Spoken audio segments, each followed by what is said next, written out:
अंधम तमः प्रविशन्ति ये विद्यामुपासते ततो भूय इव ते तमो य उ विद्यायां रतः। अंधम तमः प्रविशन्ति, वो लोग ब्लाइंड डार्कनेस में, बहुत घने अंधेरे में प्रवेश करते हैं। ये जो लोग अविद्या, ये जो एस है ना, ये अ है इसमें, अविद्याम उपासते, जो अविद्या की उपासना करते हैं। ततो भूय इव ते तमो, उससे ज्यादा गहरे अंधेरे में वो लोग गिरते हैं। या वो जो लोग विद्यायाम रता, नॉलेज में लगे हुए हैं, ज्ञान में पड़े हुए हैं। और मुश्किल है कि यहाँ सारे ज्ञानी लोग बैठे हैं। यहाँ जितने भी सुनने वाले बैठे हैं सब पढ़े लिखे ज्ञानी लोग हैं।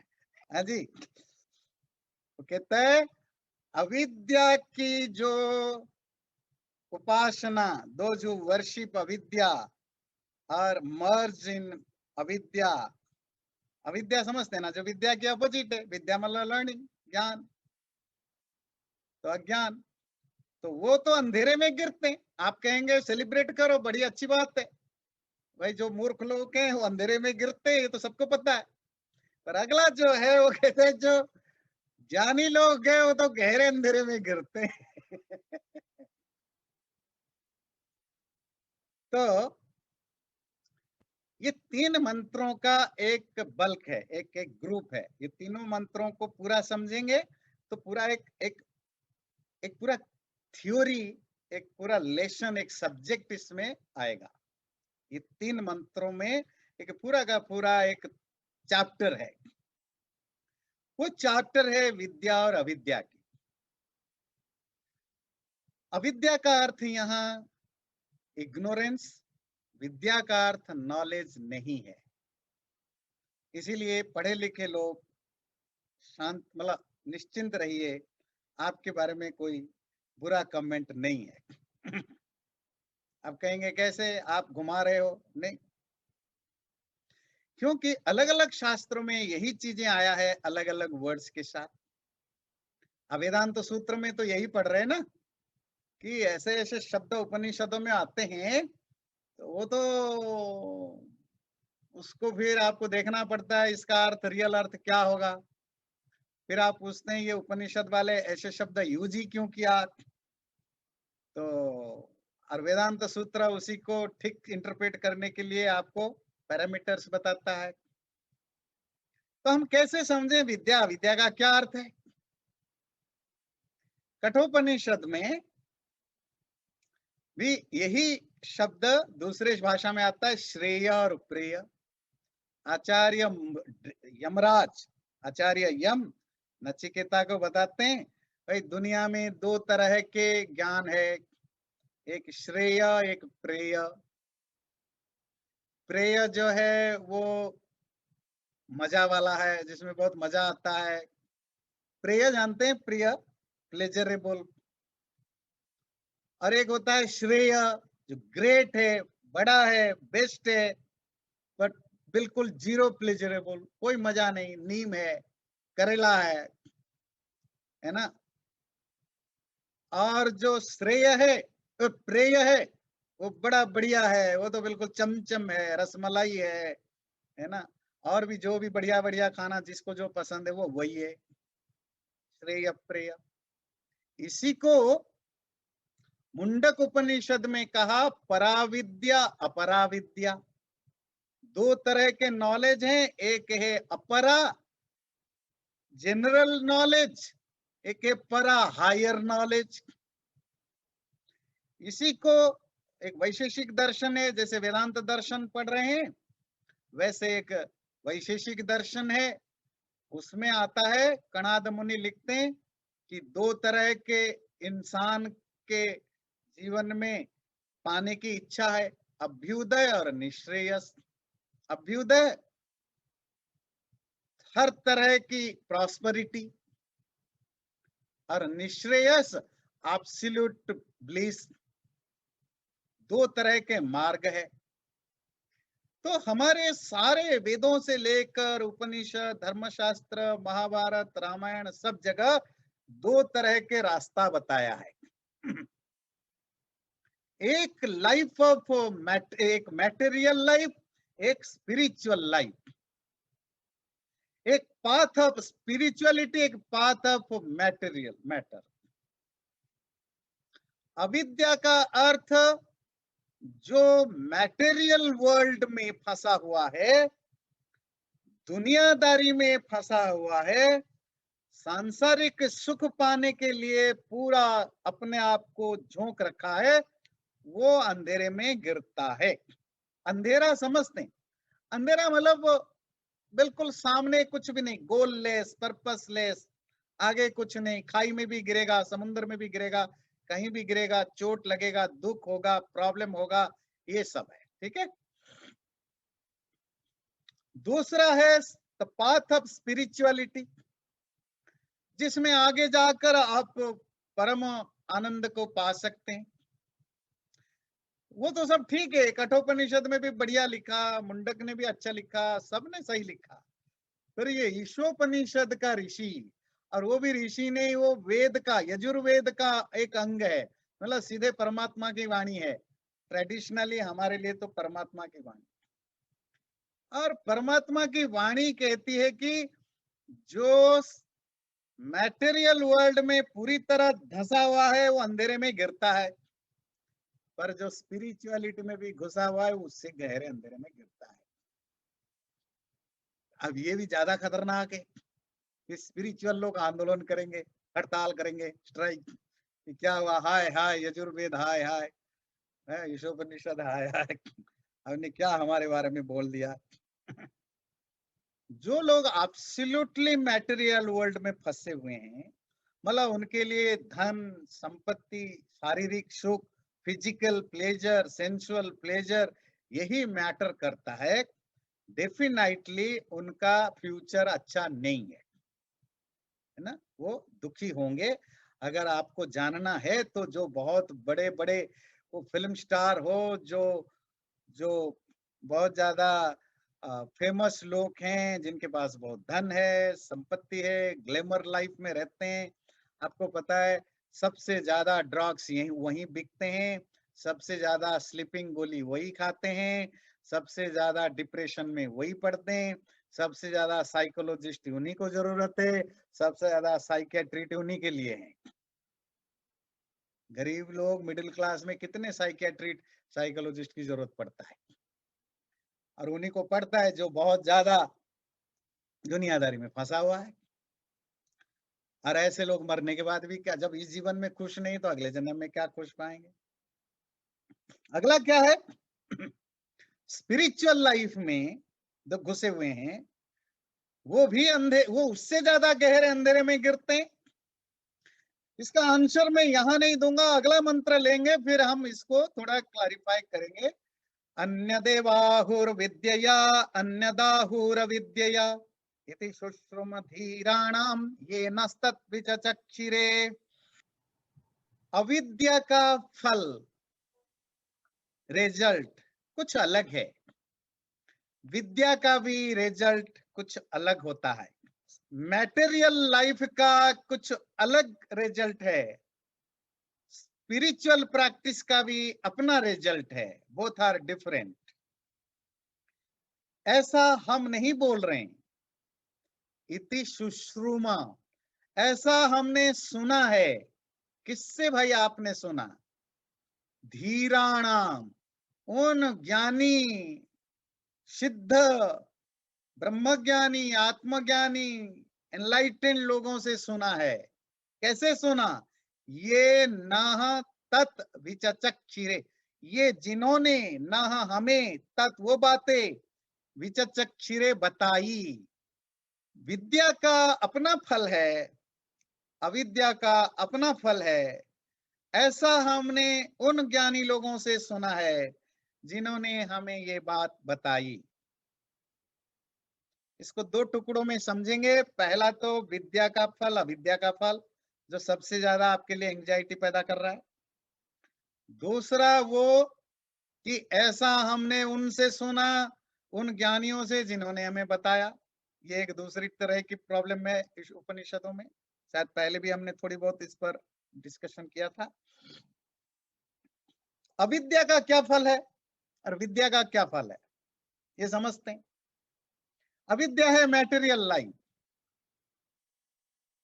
इसी को मुंडक उपनिषद कहता है पराविद्या अपराविद्या। तो जब शिष्य पूछते हैं कि मुझे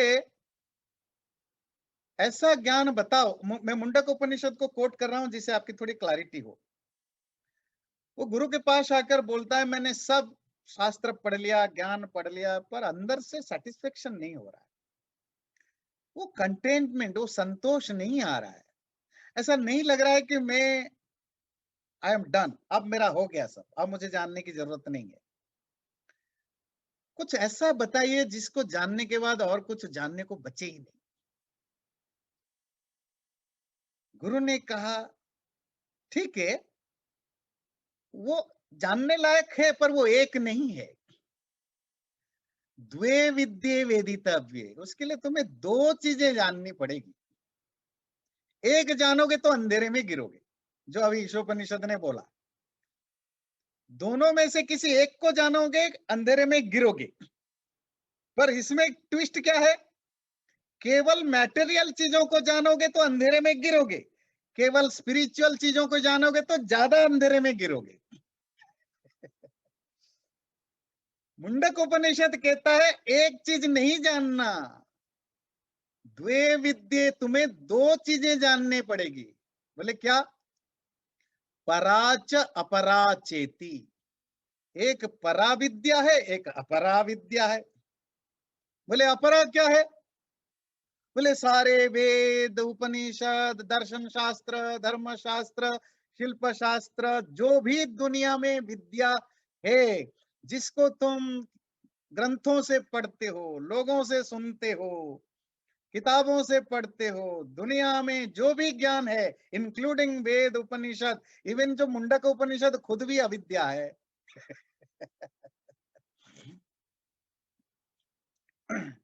अच्छा चलिए, ये अपरा विद्या है, ये जनरल नॉलेज है, कॉमन नॉलेज, बेकार नहीं बोला, ध्यान दीजिए। परा विद्या, सुप्रीम नॉलेज क्या है? यया तदक्षरम अधिगम्यते, वो ज्ञान जिसके द्वारा तुम उस अक्षर को, आत्मा को, परमात्मा को जानोगे। पर इसमें लेने लायक चीज क्या है? द्वे विद्ये वेदितव्ये। बात समझ में आई? द्वे विद्ये, तुम्हें दोनों चीजें जाननी पड़ेगी, दोनों चीजें सीखनी पड़ेगी, दोनों चीजें प्रैक्टिस करनी पड़ेगी। अविद्या क्या है, अपरा विद्या क्या है? मैं अगर सिंपल भाषा में बोलूं, जीने के लिए जो कुछ चाहिए वो सब अपरा विद्या, कॉमन सेंस, यही अविद्या है। इसी को प्रेय कहा, प्लेजरेबल। क्या आप खाने के बिना जी सकते? खाना कमाने के लिए जो कुछ आप पढ़ रहे हैं, कर रहे हैं, वो सब अपरा विद्या, अविद्या है। बिना कपड़े के रह नहीं सकते, कपड़े को बनाना, बेचना, पहनना, ये सब अविद्या है, ये सब अपरा विद्या है, ये सब मैटेरियल लाइफ है। ध्यान दीजिए। आप बीमार पड़ते हैं, आपकी डॉक्टर की जरूरत है कि नहीं है? है। पर डॉक्टर किस क्या इलाज करता है? बॉडी का इलाज करता है, शरीर का, माइंड का। ये मैटेरियल है कि नहीं है? तो क्या बिना मेडिकल साइंस में आप जी सकते हैं? नहीं। कपड़े बनाने वाले, बेचने वालों के बिना जी सकते हैं? नहीं। किसानों के बिना रह सकते हैं? नहीं। खेती के बिना। पॉलिटिक्स के बिना रह सकते हैं? नहीं। अब कहेंगे पॉलिटिक्स के बिना तो रह लेंगे, पॉलिटिशियन बड़े बेईमान होते हैं। बिल्कुल नहीं। वो कितने भी बेईमान हो, अगर वो नहीं हो, तुम्हारा सरवाइव करना डिफिकल्ट है। फिर जंगल राज होगा। जंगल राज समझते हैं? पानी में मछली राज होता है, जंगल में जंगल राज। मतलब माइट इज राइट, जिसके पास पावर होगा वो लूटेगा, मारेगा, आम आदमी मरेंगे। तो जब कोई गवर्नमेंट होता है, सरकार होता है, तो वो रूल्स लॉज को बेस पर कंट्रोल करता है, तो आपका लाइफ बेटर चलता है। तो you need a politics, you need politicians. बात समझ में आती है? तो दुनिया में जो भी ओके, अच्छा चलिए ये तो हमें समझ में आ गया, ये सब अविद्या है और कॉमन नॉलेज है, ये थोड़ा सुप्रीम नहीं है। पर वेद उपनिषद की बात कर दी भगवान, ये तो बड़ा पाप लग जाएगा। इतनी बड़ी बात कर दी, वेद उपनिषद भी अपरा विद्या। या तो ऋषि पागल है या हम ही पागल हैं। अच्छा बताइए, आप सब अभी तक तो दो दो तीन तीन उपनिषद पढ़ चुके हैं, गीता पढ़ चुके हैं, अब तो वेदांत सूत्र जो बड़े हाईएस्ट लेवल का ग्रंथ है वो भी पढ़ रहे हैं।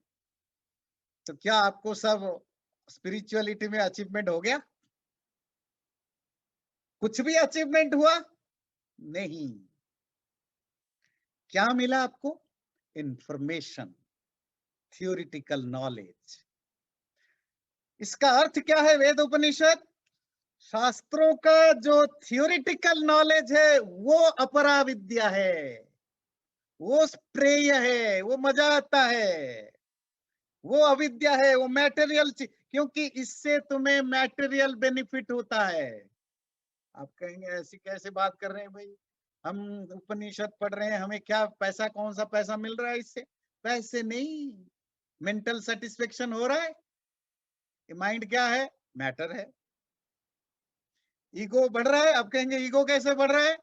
ईगो बढ़ रहा है ना कि मैं उपनिषद जानता हूँ, आत्मा क्या है मैं जानता हूँ, परमात्मा क्या है मैं जानता हूँ, दूसरे नहीं जानते हैं, उनसे मैं बेटर जानता हूँ।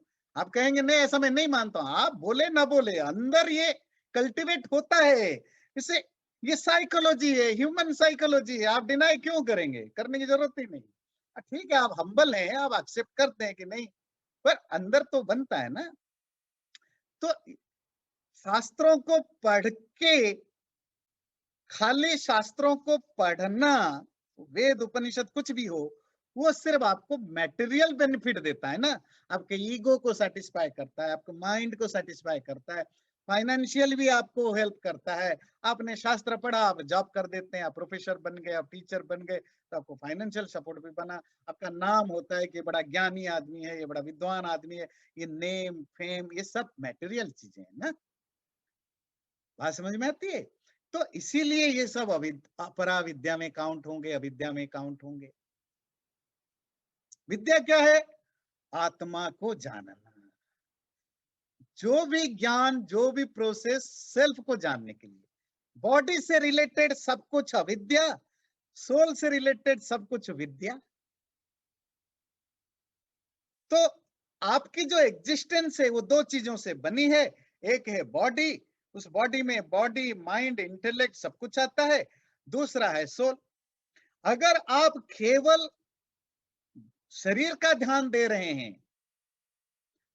पैसा कमा रहे हैं, खेती बाड़ी कर रहे हैं, दुकानदारी कर रहे हैं, पॉलिटिक्स कर रहे हैं, डॉक्टर बन रहे हैं, इंजीनियर बन रहे हैं, जो भी कर रहे हैं, जो भी सोसाइटी में जो कुछ सब कुछ कर रहे हैं, तो आप शरीर को, मन को, इंटेलेक्ट को बढ़िया बना रहे हैं, डेफिनेटली अच्छा बना रहे हैं। But that's not enough. अगर आप वहीं रुक जाते हैं तो आपका फॉल डाउन जरूरी है। बात क्लियर हुई? अविद्या में कैसे अंधेरे में गिरेंगे।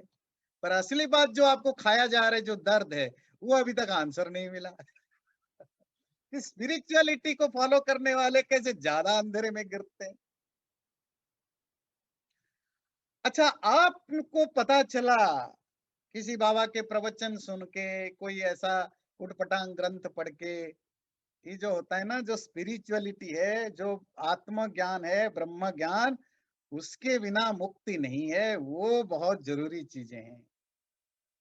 तो आपने सब कुछ छोड़ छाड़ दिया। आपने बताया, जैसे कि हमें बताया जाता है, ये दुनिया मोह माया का संसार है, सब छोड़ो, हरि नाम बज के भजो, सब बेकार हैं। अब आपने सारी दुनिया छोड़ दी, घर छोड़ दी, शादी करना छोड़ दिया, बीवी बच्चे छोड़ दिया, पैसा कमाना छोड़ दिया, कपड़े सब कुछ छोड़ दिया, खाली बैठे आत्मज्ञान पाने के लिए मेडिटेशन कर रहे हैं, पूजा कर रहे हैं, भक्ति कर रहे हैं, कौन सा रास्ता अपना रहे हैं, जो भी आप कर रहे हैं कुछ, आपको भूख लग रहा है, तो क्या करेंगे? गुरु ने तो बताया भाई, मटेरियल चीजों से दूर रहना, पाप है, मोह है, माया है। 1 घंटे के बाद भूख लगने लगा, और आप बोलकर आए थे भाई तुम सब पापी हो, खाते हो पीते हो पड़े रहते हो, मैं तो भाई चला आत्मज्ञान पाने, मुझे इन चीजों से मतलब नहीं। 2 घंटे तक सह लिया, 5 घंटे तक सह लिया, 8 घंटे सह लिया, 2 दिन सह लिया, अब तो नहीं भाई। जो भी कमाई फमाई थी सब छोड़ छाड़ के आ गया।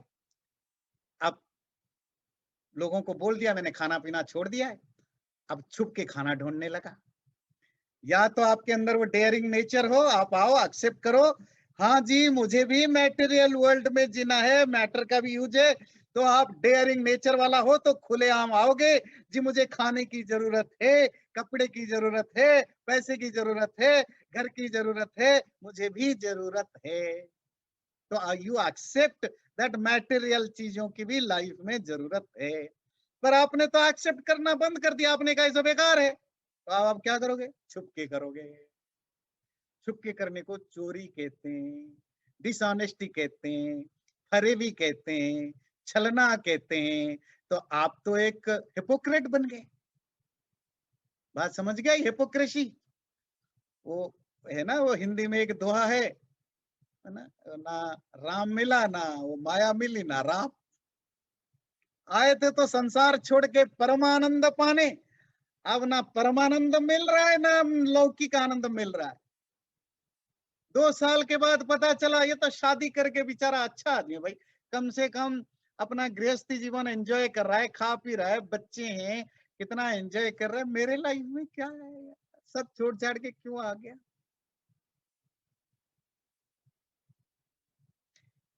अब बटम लाइन क्या है? अब सेकेंड मंत्र पढ़ने के बाद जो पहले मंत्र का मीनिंग होगा, जो लोग एब्सोल्युटली मटेरियल नॉलेज के पीछे मटेरियल पाथ में चलते हैं, उनके लाइफ में बहुत दुख है। जो स्पिरिचुअलिटी को डिनाई करते हैं, सोल को आत्मा के खुराक नहीं देते, केवल शरीर मन की खुराक की बात, खुराक समझते हैं ना, मतलब बॉडी और माइंड को ही सेटिस्फाई करने की कोशिश करते हैं, वो डेफिनेटली आगे जाकर के दुख में गिरेंगे। पर जो लोग बॉडी और माइंड को इग्नोर करते हैं, फिजिकल मेंटल डिमांड्स को इग्नोर करते हैं, इसका मतलब है एक्सटर्नल वर्ल्ड को इग्नोर करते हैं, केवल आत्मा के पीछे पड़ते हैं, वो गहरे अंधेरे में इसीलिए गिरते, ना उनको सांसारिक सुख मिलता है, ना उनको आत्मिक सुख मिलता है, वो दोनों सुखों से वंचित होते हैं, उल्टा वो छली कपटी हिपोक्रेट पाखंडी बनते हैं। तो गुरु जी, अगर विद्या और अविद्या दोनों को ही समझते हुए इंसान अगर चले, हम्म। तो ऐसा नहीं हो सकता कि मतलब वो समझदार है, मतलब कि समझे कि विद्या आई मीन चाहिए, अविद्या चाहिए, जैसे आपने कहा ना कि मटेरियल लाइफ के लिए अविद्या चाहिए, तो उसको समझ ले इंसान, उसको एक्सेप्ट कर ले कि ठीक है, पैसा कमाना है, घर घर चलना है, परिवार भी है, सब कुछ है, उसको समझ ले, फिर अध्ययन करे, स्वाध्याय करे उसको। हाँ, ये आपने जो तीसरा मंत्र हम अगले बार डिस्कस करेंगे, हाँ, उसी को आपने सार रूप में बता दिया, जो ओके कंक्लूजन उन्होंने बताया था। वैसे अभी 1 घंटे तक सुनने के बाद तो आपको यही कंक्लूजन निकल रहा होगा ना, जी कि जी भाई हाँ दोनों को शायद कहीं हमें दोनों को संभालना पड़ेगा, जी है ना? नहीं, दुनिया में किसी भी फील्ड में जब आप एकांगी होते हैं, जब आप एक्सक्लूसिव होते हैं, इट्स जी नॉट गुड, है ना? तो हमेशा हर चीज की इंपोर्टेंस को आपको एक्सेप्ट करना पड़ेगा, उसका रोल कम है ज्यादा है, दैट्स अ डिफरेंट थिंग। जी आप जैसे सिंपल आप किचन में खाना बनाते हैं, जी आप बढ़िया से बढ़िया खाना बनाते हैं, और आपने मान लीजिए आपने गोभी की सब्जी आपको पसंद है, आप बढ़िया से बढ़िया ऑर्गेनिक गोभी लाए, ऑर्गेनिक आलू लाए, ऑर्गेनिक मसाले लाए, सब बढ़िया लाए, और महंगे महंगे लाए। आपको लगा ये नमक तो सस्ता चीज है, छोड़ो ना, हु केयर्स। नमक कितना चाहिए? इतना सा चाहिए। बहुत थोड़ा सा। पर आपने नमक को तिरस्कार किया, उसको इग्नोर कर दिया, सारा खाना आपका बेकार हो गया। कोई स्वाद नहीं। बात समझ में आती है? जी। तो एक अच्छा खाना खाने के लिए बैलेंस की जरूरत है ना, उसमें नमक की छोटी सी भी हो, नमक की भी रोल है, उसमें पानी का भी रोल है, उसमें सब्जी की भी रोल है। लाइफ में हर चीज का रोल है। प्रॉब्लम कहाँ होता है, जिसकी जितनी रोल है उससे अगर आप ज्यादा उसको यूज करते हैं या कम यूज करते हैं, फिर प्रॉब्लम होता है। आपको किसी ने कहा भाई बिना नमक के थोड़ा ही सब्जी बनता है, नमक की ही तो है जो स्वाद लाता है। तो आपने कहा अच्छा, 2 मुट्ठी नमक लिया, डाल दिया, तब भी खराब हो गया। अगले दिन बोला क्या कर रहे हो भाई, मैंने कहा था नमक की जरूरत है, इतना नमक थोड़ा ही होता है, नमक बहुत कम डालते हैं। अगले दिन आप गए, आपने कहा था कम नमक डालना, आपने बस ये चुट्टी भर नमक लिया, डाल दिया, तो तब भी उसमें नमक का वो जितना चाहिए नहीं हुआ। आपने क्या भाई ये क्या सब्जी बनाया हो, तो बेस्वाद है ना, आपने कहा था ना कम नमक। अरे कम नमक का मतलब इतना कम नहीं है। कभी कभी क्या होता है ना, हम इतने ज्यादा है ना लकीर के फकीर होते हैं ना, तो हम कम को बस कम समझ लेते हैं, ज्यादा को फिर ज्यादा समझ लेते हैं। हर चीज का एक प्रोपोर्शन होता है, उतने प्रोपोर्शन में चीजों को यूज करो, वो आपके लिए बेनिफिशियल होता है। उससे ज्यादा करो नुकसान, उससे कम करो नुकसान, उसको डिनाई करो भी नुकसान। तो क्या रास्ता क्या है, जो ईशोपनिषद की जो जो मैसेज वो देना चाहता है कि सबकी लाइफ में जरूरत है, सबको एक्सेप्ट करो। हाँ, वो तुम्हारे लाइफ में कितना तुम्हें यूज करना है, उसके लिए तुम्हें स्मार्ट बनना पड़ेगा, तब तुम फायदे में रहोगे। नहीं तो हमेशा या तो इतना डालोगे या इतना डालोगे, बीच का तुम्हें पता नहीं है। तो या तो वो बिना नमक का हो, बेस्वाद होगा, या बहुत नमकीन होगा, जी। बहुत ज्यादा मीठा होगा या फीका होगा। तो तुम्हें वो रास्ता ढूंढना है बैलेंस की, कि जिससे कि तुम्हें मीठा भी लगे और बहुत मीठा भी ना हो, बहुत फीका भी ना हो। यही स्पिरिचुअलिटी और मैटेरियलिज्म में भी यही है, दोनों को साध के चलना है। वैसे अगले मंत्र बहुत खूबसूरत मंत्र है, जो इसको समराइज करता है और इसको कंक्लूड करता है, बहुत खूबसूरत है। और ये भी हमने चर्चा की, केवल आध्यात्मिक जीवन जीने से हिपोक्रेसी बढ़ती है, और केवल मटेरियल लाइफ जीने से डिप्रेशन, फ्रस्ट्रेशन, वैक्यूम पैदा होता है। क्योंकि जब आपके पास सब कुछ होता है तो भी आपको अंदर से लगता है समथिंग इज मिसिंग। तभी तो बड़े बड़े लोग भी, जिनके पास बहुत धन है, संपत्ति है, नाम है, तो भी उनको रात को नींद नहीं आती है, परेशानी होती है। और स्पेशली जैसे जैसे बुढ़ापा की ओर जाते हैं, उनके अंदर उतना वैक्यूम पैदा होता है। ओ माय गॉड, मैंने क्या किया, अब मेरा क्या होगा, मरने के बाद क्या होगा। तो वो कुछ समझ में नहीं आता है, दे आर इन डार्क, है ना, अंधेरे में रहते हैं। और जो सांसारिक चीजों को छोड़ करके केवल उसमें जाता है, वो कैसे हिपोक्रेट बनते हैं हमने देखा। और इसीलिए आप देखेंगे हिंदू परंपरा में, वैदिक परंपरा में जो 4 आश्रमों की व्यवस्था की गई, और सबको रेस्पेक्ट और सबको इम्पोर्टेंस मिलता है। ब्रह्मचर्य आश्रम का अपना रेस्पेक्ट है, अपना महत्व है। गृहस्थ आश्रम को तो कहा गया, सारे जितने भी आश्रम है, सब आश्रमों में श्रेष्ठ आश्रम गृहस्थ आश्रम है। अब गृहस्थ आश्रम क्या है, मटेरियल वर्ल्ड को एंजॉय करने का आश्रम है, पर उसको श्रेष्ठ कहा गया। क्यों कहा गया, वो आप सुन सकते हैं पुराने उसमें। फिर वानप्रस्थ आश्रम का, संन्यास आश्रम का, सबका अपना अपना महत्व है। धर्म, अर्थ, काम, मोक्ष। हमने अर्थ को निंदा नहीं की, हमने काम की निंदा नहीं की, हमने मोक्ष के साथ उनको स्थान दिया। धर्म को भी स्थान, धर्म भी, अर्थ भी, काम भी, मोक्ष भी, चारों का हम प्रयोग करते हैं। तो अर्थ और काम क्या हुआ, ये हुआ सांसारिक सुख। अर्थ मतलब प्रॉस्पेरिटी, सांसारिक सुख, मटेरियल वर्ल्ड। काम क्या है, सेंसुअल प्लेजर, इंद्रियों का सुख, शरीर का सुख। हमने इनको इग्नोर नहीं किया, उल्टा हमने इनको स्थान दिया। हाँ, फिर धर्म, जब इन दोनों चीजों को, अर्थ को और काम को सोच समझ करके मोरालिटी के साथ, एथिक के साथ, वैल्यूज के साथ करते हो, वही अर्थ और काम को एंजॉय करते हुए भी आप साइड बाय साइड धर्म करते जाओगे। आपको धर्म करने के लिए अलग से कुछ टाइम निकालने की जरूरत नहीं है।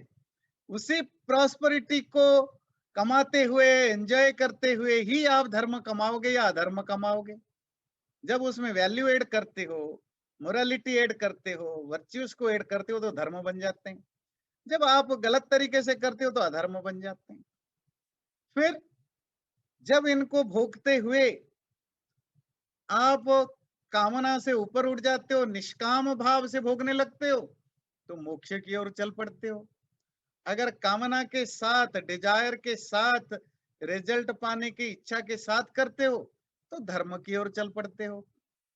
तो अर्थ और काम बीच में रहे। अगर कामना के साथ करो और वैल्यूज को, मोरालिटी को साथ लेकर के, तो धर्म कमाओगे। अगर निष्काम भाव से करो तो मोक्ष कमाओगे। तो दोनों दोनों साइड में है।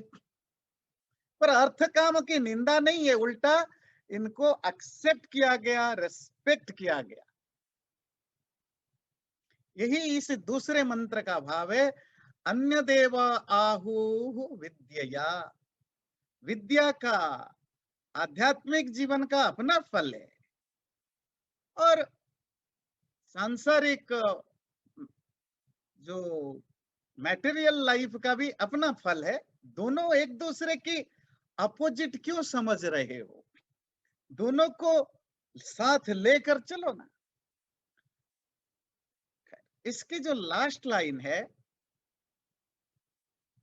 इति शुश्रूम धीराणाम ये नस्तद विचचक्षिरे, ऐसा हमने उन ज्ञानियों से सुना जिन्होंने हमें बताया।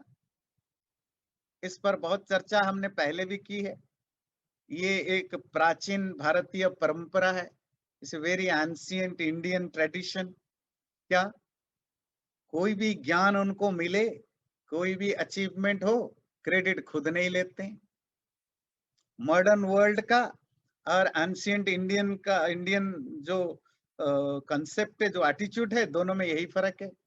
आज की दुनिया में खास करके जो वेस्टर्न कंसेप्ट जहां डोमिनेट करता है, वेस्टर्न एटीट्यूड, उसमें दूसरों की चीज को भी छुपा करके लेकर के अपने नाम पर के प्रेजेंट कर दो।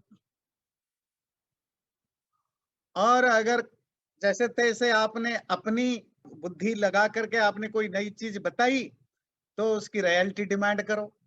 और इस जीवन में नहीं, आपने सैकड़ों हजारों सालों तक रॉयल्टी की डिमांड करो। जी ये मैंने पहली बार बताया तो मुझे उसकी रॉयल्टी मिलनी चाहिए। और एक इंडियन कॉन्सेप्ट है, जो पहली बार भी दुनिया को जितना भी ज्ञान दिया, फॉरगेट अबाउट रॉयल्टी, पेटेंट और वो सब चीजें, उन्होंने अपना नाम भी कहीं नहीं लिखा। बाद के लोगों को ढूंढना पड़ता है इसको किसने लिखा है। और खाली इतना नहीं, ऊपर से वो खुद भी अपने मुंह से प्रोक्लेम करते हैं, क्या, इति शुश्रुमा धीराणाम ये नस्तत् विचचक्षिरे। देखो भाई, ये जो ज्ञान मैं बता रहा हूँ, ये मेरा ज्ञान नहीं है। ये तो हमने अपने बड़े बुजुर्गों से सुना है, ज्ञानियों से। क्रेडिट मुझे मत दे देना, उनको देना है तो दे दो।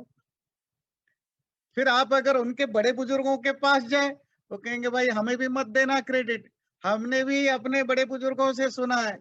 पर ऐसा कोई है जो लास्ट कोई है, जी हमें नहीं पता, बस हमें क्रेडिट मत देना। ऐसा क्यों? अपनी अज्ञानता की स्वीकृति। This is a way to accept our limitation, our ignorance, कि जो मैं जानता हूं दैट्स नॉट एनफ। मेरी अपना लिमिटेड नॉलेज है, इसको एक्सेप्ट करना ह्यूमिलिटी है। नंबर 2, जो ट्रूथ है, जो सच है, वो किसी की भी संपत्ति नहीं है, किसी की भी प्रॉपर्टी नहीं है। ये तो तुम्हारे पैदा होने से पहले भी था, तुम्हारे बाद भी रहेगा। ऐसा नहीं कि तुमने पहली बार तुमने ही जाना, हो सकता है तुम्हारे से हजारों साल पहले बहुत लोगों को पता होगा, उन्होंने कुछ लिखा नहीं होगा। कहा होगा तो कह करके भूल गए होंगे, कहीं कुछ लिखा नहीं होगा, बताया नहीं होगा। इसका अर्थ नहीं कि तुम ही पहली बार जाने, इसीलिए ये क्लेम मत करना कि ये मेरा ज्ञान है, मैं पहली बार दे रहा हूं। ये झूठ है। सच तो हमेशा से है। तुम नहीं भी बोलोगे तो भी सच रहेगा, तुम नहीं भी क्लेम करोगे तो भी सच रहेगा। तुम सिर्फ दृष्टा हो, दृष्टा समझते हो, विटनेस हो। तुमने घटते हुए चीजों को देखा है, तुम घटाने वाला नहीं हो। You are not the doer, you are just a seer. तो जो सीयर होता है वो क्लेम क्यों करेगा कि जो चीजों को बनाता है वो तो दावा नहीं करता है मैंने बना। अब बनाते हुए तुमने देख लिया, देखने के बाद पेटेंट कर देते हो कि ये मैंने देखा तो इसकी रॉयल्टी मुझे मिलनी चाहिए, पहली बार मैंने देखा। तो ये हमारी प्राचीन परंपरा की व्यवस्था थी जिसमें हम इवन पहली बार हम खुद भी जाने तो क्रेडिट हम दूसरों को देते थे, अपने आप को कहीं लाने नहीं देते थे। तो ये उसका भाव है। अब हम इस टॉपिक का, विद्या और अविद्या का कंक्लूजन की ओर चलेंगे, लास्ट मंत्र की ओर। विद्यां च यस्तद्वेदो भयं सह अविद्यया मृत्युम तीर्त्वा विद्यया मृतमश्नुते। यह जिसने उस विद्या को भी, जिसने विद्या को भी, स्पिरिचुअल लाइफ को भी और स्पिरिचुअलिटी को भी, अविद्या मेटेरियल लाइफ या मेटेरियल वर्ल्ड को भी वेद जानता है, उभयम सह दोनों को साथ साथ जानता है। अविद्या मृत्युम तीर्त्वा, अविद्या से मृत्यु को पार करके विद्या अमृतम अश्नुते, विद्या से अमृत को प्राप्त करता है। ये दोनों शब्द ध्यान रखिए। अविद्या से, सांसारिक विद्या से मृत्यु को पार करके विद्या या आध्यात्मिक विद्या से अमृत को प्राप्त करता है, इमोर्टैलिटी को प्राप्त करता है। जो व्यक्ति दोनों को जानता है, जो व्यक्ति दोनों को साधता है, गृहस्थ आश्रम को भी एंजॉय करता है और संन्यास आश्रम को भी एंजॉय करता है, जो एक्सटर्नल वर्ल्ड में भी रहता है, इंटरनल वर्ल्ड में भी रहता है, जो शरीर को भी रेस्पेक्ट करता है, आत्मा को भी रेस्पेक्ट करता है, वो सही मायने में स्मार्ट है, ज्ञानी है, विद्वान है। क्यों? क्योंकि तुम्हारा एग्जिस्टेंस दो चीजों से बना है, शरीर भी है और आत्मा भी है। तुम शरीर को ज्यादा ध्यान दोगे तो भी तुम्हारे लाइफ में प्रॉब्लम होगा, आत्मा को ज्यादा ध्यान दोगे तो भी तुम्हारे लाइफ में प्रॉब्लम होगा। तुम्हें दोनों को लेकर चलना है, शरीर का भी सुख ध्यान रखना है। जब हम शरीर कहते हैं उसमें इंद्रियां भी है, मन भी है, सब कुछ आ जाते हैं। और आत्मा का, शरीर के सुख देने के लिए जो कुछ करोगे, जो कुछ जानोगे, वो सब अविद्या है। आत्मा को सुख देने के लिए जो कुछ जानोगे, जो कुछ करोगे, वो विद्या है। यह अविद्या का अर्थ वो नहीं लेना, विद्या का अपोजिट माने इग्नोरेंस नहीं। तो शरीर को सुख देने के लिए क्या हम करते, क्या जानते? दुनिया में जितने भी ज्ञान है जी, कोई भी जितना भी ज्ञान के अलग अलग डायमेंशन है, वो सब अविद्या के कैटेगरी में आते हैं। उपनिषद की भाषा में ध्यान रखिए, अविद्या का अर्थ ज्ञान है, जो सांसारिक ज्ञान है। ये सिर्फ उपनिषद में इसका अर्थ ये है, डिक्शनरी में ऐसा अर्थ नहीं मिलेगा। तभी आप वेदांत सूत्र पढ़ रहे हैं कि उपनिषद के शब्दों को कैसे ठीक ठीक समझने की कोशिश करेंगे। तो अगर आप अविद्या क्या है कोई पूछे तो शरीर को सुख देने वाले विद्या और कर्म। अच्छा बताइए, जितने आपके स्कूल, कॉलेज, यूनिवर्सिटी में पढ़ाया जाता है, किसी भी डिपार्टमेंट में, वो किसको सुख देने के लिए पढ़ाया जाता है? आप लैंग्वेज पढ़ते हैं, मैथ पढ़ते हैं, साइंस पढ़ते हैं, कॉमर्स पढ़ते हैं, बिजनेस पढ़ते हैं, पॉलिटिक्स में जाते हैं, वो सब क्या पढ़ते हैं आप? शरीर की, शरीर, मन, बुद्धि, इन्हीं को ज्यादा से ज्यादा सुख मिले। तो उपनिषद की भाषा में तो ये सब अविद्या है। अच्छा, स्कूल कॉलेज को हम क्या हिंदी में बोलते? विद्यालय, महाविद्यालय, विश्वविद्यालय। उपनिषद की भाषा में क्या होगा? अविद्यालय महाविद्यालय, विश्वविद्यालय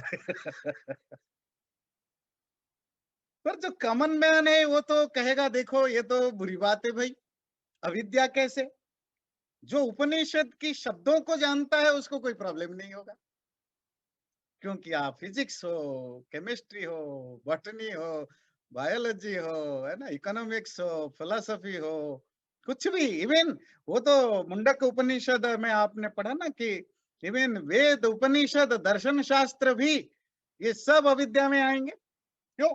आप थ्योरिटिकली पढ़ते, उससे आपके शरीर, मन, बुद्धि को तो फायदा होता है, मन को लाभ होता है, बुद्धि को लाभ होता है, पर आत्मा का सुख उससे नहीं मिलता है ना, वो तो प्रैक्टिस करने से मिलेगा।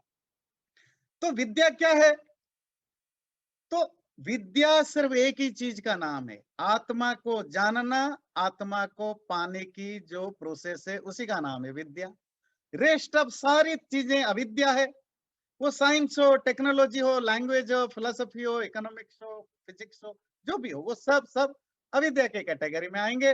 और इसी को कठोपनिषद में प्रेय विद्या कहता है, मुंडक उपनिषद में इसी को अपरा विद्या कहता है, कणाद मुनि वैशेषिक में इसी को अभ्युदय कहते हैं।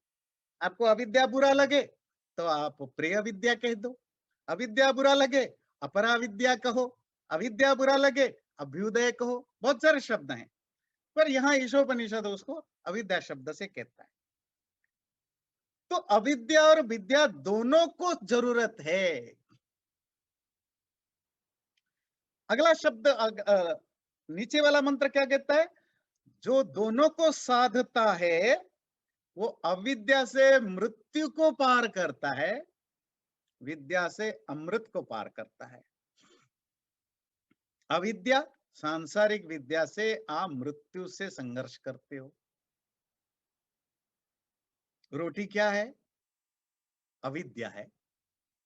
रोटी अविद्या है ना। शरीर को जो सुख देता है वही तो, शरीर के लिए जो कुछ होता है सब अविद्या ही है ना। तो रोटी अविद्या है, रोटी के बिना जी सकते हो? तो अविद्या से मृत्यु को पार करते हो। घर क्या है? अविद्या है कपड़े क्या है? अविद्या है। मेडिसिन क्या है? अविद्या है। पॉलिटिक्स क्या है? अविद्या है। गवर्नेंस क्या है? अविद्या है। रिसर्च क्या है? अविद्या है खेतीबाड़ी क्या है? अविद्या है। दुकानदारी क्या है? अविद्या है। क्या इनमें से किसी के बिना जी सकते हो? अगर जी भी जाओ कितने दिन जियोगे? अगर 100 साल की आयु है तो 25 साल में मर जाओगे, 30 साल में मर जाओगे। और जैसे जैसे तुम्हारी अविद्या बढ़ेगी, अविद्या का अर्थ ध्यान रखे, दोबारा बोलूं, अविद्या का अर्थ अज्ञान नहीं, सांसारिक विद्या। जैसे जैसे तुम्हारी अविद्या बढ़ेगी, तुम्हारा जो लाइफ स्पैन वो बढ़ता जाएगा। सोचिए, आजकल सब कोरोना में त्रस्त हैं, कितने लोग मर रहे हैं, भारत में तो बहुत बुरी हालत है। पर आप याद करिए, जब 100-200 साल पहले प्लेग आता था भारत में, डायरिया, डायरिया समझते हैं, ये जो पेट खराब होता है, आजकल ये कोई मामूली बात है। पर आपको पता है भारत में भी कभी ऐसा सिचुएशन था ब्रिटिश गवर्नमेंट में जब डायरिया के कारण मिलियंस ऑफ पीपल मर गए थे, पूरे के पूरे गांव साफ हो गए थे। जब ये दुर्भिक्ष पड़ता है ना, ये जो अकाल होता है जहां पानी नहीं बरसता है 6 महीने साल भर तक, तो एक ब्रिटिश गवर्नमेंट में एक समय वो बंगाल में के उस तरफ पड़ा था दुर्भिक्ष, अकाल, अंग्रेजी में क्या कहते हैं उसको? फेमिन। फेमिन। करोड़ों लोग मरे थे, करोड़ों लोग। आज भी दुर्भिक्ष पड़ता है, 1000 लोग भी मर जाए ना तो सरकार गिर जाती है। आज के तारीख में महाराष्ट्र के विदर्भ एरिया से लेकर पंजाब के बहुत सारे एरिया में गर्मी के दिनों में पानी नहीं मिलता, खेतों में पानी नहीं, पीने को पानी नहीं, सूखा पड़ा है। सरकारें ट्रेनों से पानी पहुंचाते हैं, ट्रेन से। लोगों की मौत दर कम हुआ ना। अगर 100 साल पहले यही स्थिति होती, लाखों लोग बिना पानी के ही मर जाते। ये क्रेडिट आप किसको देंगे? अविद्या को।